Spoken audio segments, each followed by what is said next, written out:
আসসালামু আলাইকুম। পিছনে যে গাড়িটা দেখতেছেন, এই গাড়িটা যে চলতেছে অবশ্যই তেল লাগে। তো যে তেল তো এই বছর অনেক সংকট। তো উনি যে কই থেকে তেল পাইতেছে এটা আমি জিজ্ঞেস করবো, আপনারা সাথে থাকেন।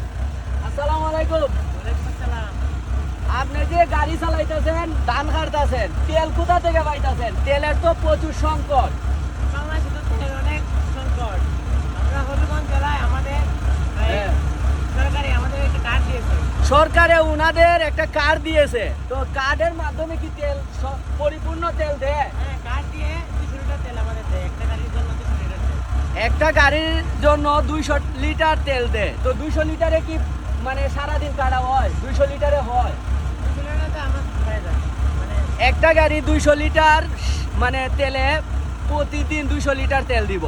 তো প্রতিদিন 200 লিটার তেল দিলে মানে পরিপূর্ণভাবে তারা মানে ধান কাইটা স্বস্তি পায়। তো যাই হোক, উনাদের জন্য ভালো হয়, কিন্তু মোটর সাইকেল যারা চালায়, তারপরে বিভিন্ন গাড়ির যারা চালায় তাদের জন্য অনেক মানে অসুবিধা। তো যাই হোক, আপনি খাটেন ধান এখন।